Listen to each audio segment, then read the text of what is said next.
তো কেমন আছো তোমরা সবাই? আশা করি সবাই খুব ভালো রয়েছো। তো কেমন বুঝলে ভাই ইন্ডিয়ার টিমটা আসলে কেমন?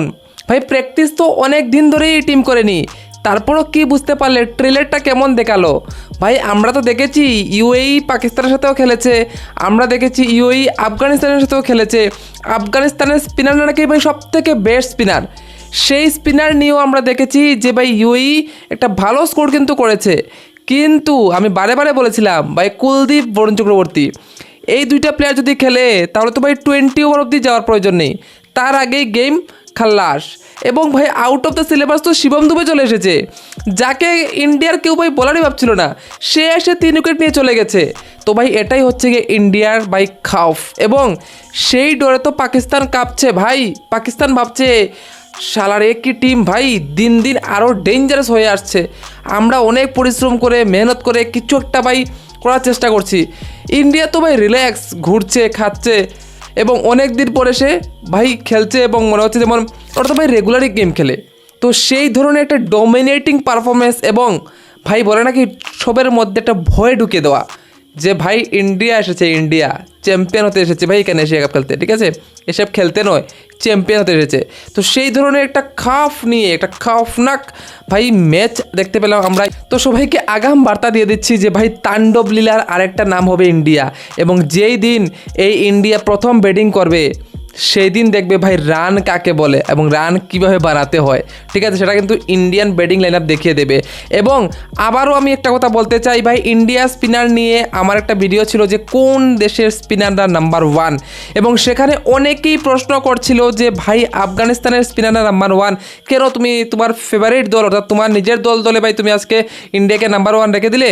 আমার নিজের দল বলে নয় ভাই, কারণ আমাদের এই প্লেয়ারগুলোর কাছে ভাই এক্সপিরিয়েন্স রয়েছে, আমাদের এই প্লেয়ারগুলো বড় ম্যাচে কীভাবে কী করতে হয় সেই ক্যাপাসিটি রয়েছে।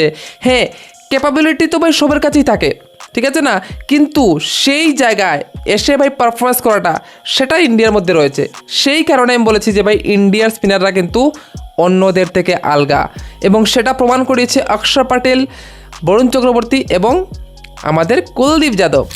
তাই তো বলি ভাই ইন্ডিয়া কেন এত স্ট্রং, কেন ভাই এত ডেঞ্জারাস। এবং তার সাথে আমি আরেকটা কথা বলতে চাই যে আমাদের যে প্লেইং ইলেভেনটা ভাই, হ্যাঁ সবাই বলতে পারে যে ভাই প্লেইং ইলেভেনটা কিন্তু সেইভাবে সাজানো হয়নি, ঠিক আছে। আমরা দেখেছি অর্শদীপ সিং ভাই চান্স পাওয়ার কথা কিন্তু পায়নি, কারণ আমরা 3 জন স্পিনারকে খেলাতে চাই। হ্যাঁ শিবম দুবে বলতে পারবো যে অনেকে যে শিবম দুবে তো 3টা উইকেটও নিয়ে নিয়েছে, ব্যাটিংও করে দিত, 7টা ব্যাটসম্যান হলেও চলতো।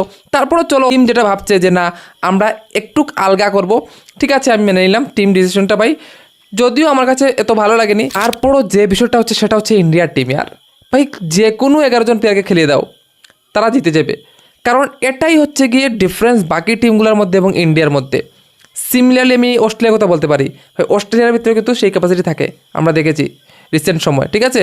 তো সেই জায়গা কিন্তু ধীরে ধীরে অস্ট্রেলিয়া যেটা ডোমিনেশন জায়গা ছিল সেই জায়গাটা কিন্তু ধীরে ধীরে ইন্ডিয়া ভাই ক্র্যাক করে নিচ্ছে।